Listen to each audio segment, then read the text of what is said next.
This is Kelso Surgeon. Thank you very much for joining me at my College of Advanced Football Handicapping for my Thursday session on college and NFL football. You know, it's a big night in football tonight. I'm releasing a 50-unit underdog play in the colleges, 25-unit play on the Cincinnati Bengals at the Miami Dolphins, and a 15-unit Best Bets Club play on a game that I think will just absolutely rock and roll.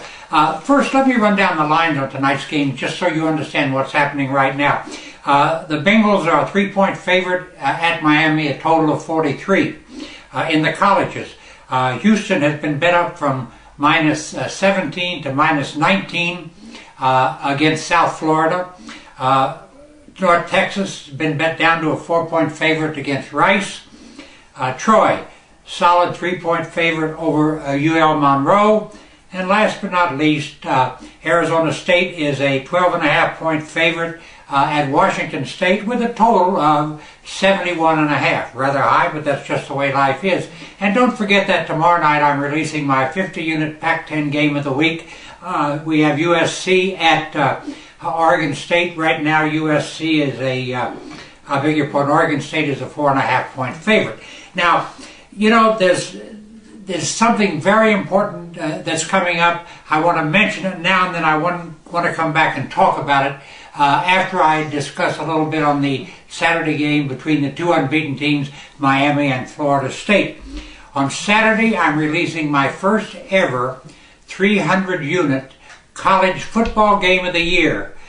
This team grades out with a 100% chance to cover the number, a 98% chance to get the cover. And I just, you don't want to miss this game. I'm going to come back and discuss it again in just a minute. But first, let's discuss the betting line on the Florida State-Miami game on Saturday. Florida State is a minus 22 or a minus 21.5, depending on where you bet, over Miami. The game's in Tallahassee. This betting line happens to be the biggest one in college football betting history when two teams in the top 10 meet. Keep in mind, both these teams are undefeated. Both are ranked in the top 10. Both are under heavy consideration to play for the BCS championship. And we have Florida State a 22 or 21.5-point favorite.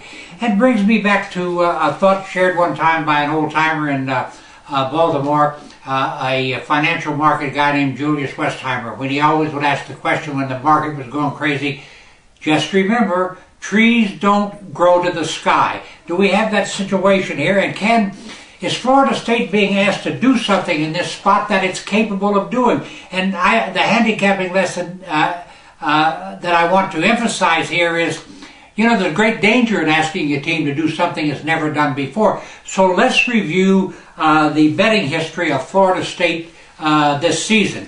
Florida State opened up as a 12-point favorite over Pittsburgh, won easily, covered easily. Played Nevada, was a 36.5-point favorite over Nevada, won 62-7, another cover. Played Bethune-Cookman, a 1AA school with a 40-point favorite in that spot, won 54-6, got the cover. Then played Maryland. Boston College. Against Boston College, a 24-point favorite. They won 48-34 and did not cover, so they didn't cover the 24 there. Came back as an 18-point favorite against Maryland and won 63-0. Covered the 18 rather easily. Then went to Clemson, where you had two top 10 teams meeting. Florida State was a 3.5-point favorite. Florida State won 51-14 over another top 10 team. And then last week we had Florida State a 34.5-point favorite over North Carolina State. They won the game, but North Carolina did cover. Now, you can go through here and review all these numbers. Remember one thing, when they were 3.5-point favorite at Clemson, that was a very, very important game, and it's obvious they came out and fired their best shot period because they simply blew away the best Clemson team in years, 51-14, and that brings us to Miami. You know, Miami is a team that has narrowly beaten most of its opponents this season, but has a signature win against Florida, and obviously can hang with the best of them. And, you know, there's quite a dilemma here. I think I have the answer to it, and the Florida State Miami game will be my top best club release this coming weekend. But once again, think about it. Can a team, two top 10 teams now, can one top 10 team cover 22 or 21 and a half against the other? Very important question, and it's not easily answered, especially in a rivalry as bitter as is this one. But I want to talk more right now about my game of the year, my college football game of the year. 300 units, confident that I'll win, to say the least.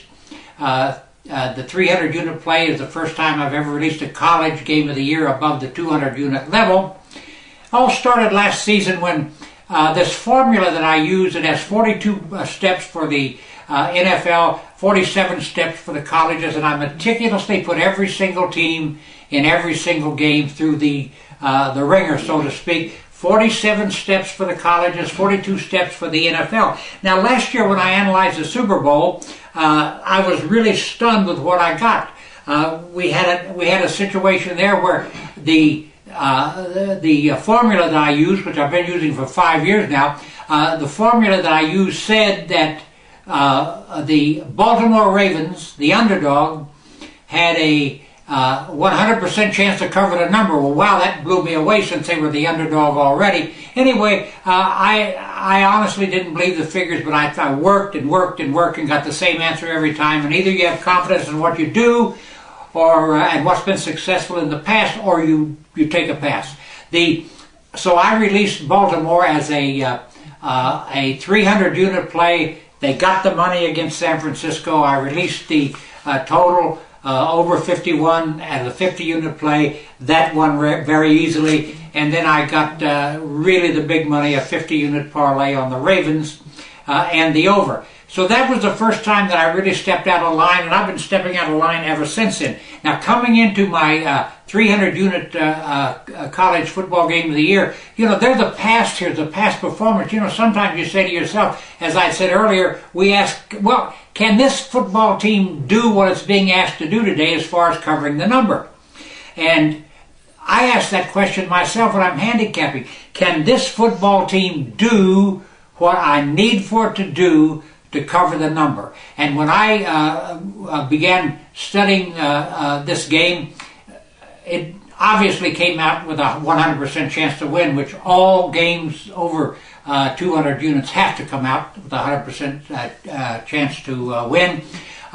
So there I was. Now it becomes a question, can this team cover the number? In going through the 47 steps, this team came out on top every single time, and as I pointed out in my column in the newsletter, which is currently available on this website, that 200 times I worked this game, 200 times it came out with the same answer. So it's not like I've arrived at this by accident or said, well, this looks like an easy winner. And this is backed up by a record. Keep in mind, this past Saturday, I won a 175 unit play on Notre Dame, a 100 unit play on the Dallas Cowboys that got the cover, a 50 unit play on University of Texas at San Antonio, which won by 31 points over UAB. I mean, the winners are there. Now, that's not all. My last 4 100 unit game of the week winners, every single one of them won. Now, October. Let's look a little bit more in the past here, as we did at the Super Bowl. Last October, I released 4 200-unit college games. I won every single one of them, including my 200-unit game of the year, Fresno State minus the 17.5 over Colorado State, won 28-7. The other 3 games I released in October were 200 units on California, a blowout winner over Washington State, a 200 unit on Utah State, a blowout winner over New Mexico State, a 200 unit play on SMU, a blowout winner over Memphis. There's a history here. I just don't want you to think I reach up in the sky and come down with these games and say, well, this is where we're going to dance.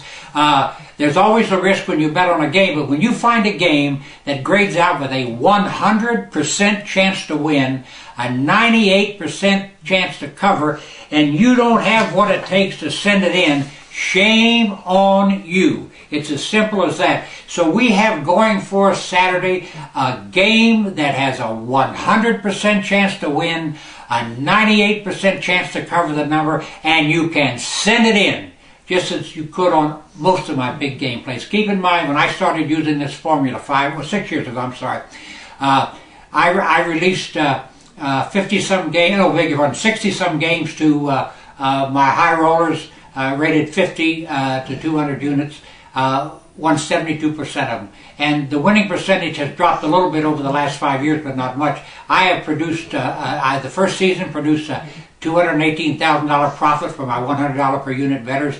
The last 5 seasons, last 4 seasons, this is the 5th season after that. The last 4 seasons, my high rollers betting at $100 per unit, won in the 6 figures. This formula works. It's in place Saturday. It says we have a knockout winner, and we're going for it. Now, this game and all games that I release on this website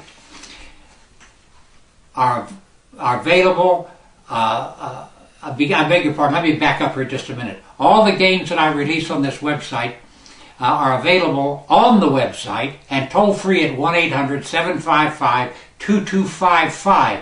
Now, I want you to know that I am not releasing the Game of the Year until 9 a.m. Saturday morning on the website and in the office. I don't want to release it too early and let everybody run the number up. I want to protect the number for as long as I can. Once I release it, it's out of my control. My 300-unit college football Game of the Year will cost you $99. You can charge it to your major credit card. And remember, once again, all my releases are available on this website, toll free at 1-800-755-2255. Do not miss this Saturday play. I promise you, you'll regret it for the rest of the season and maybe the rest of your life. We will get the money. I thank you very much for watching. Please come right back to me here tomorrow when I'll review the entire college and NFL weekend. Thank you very much.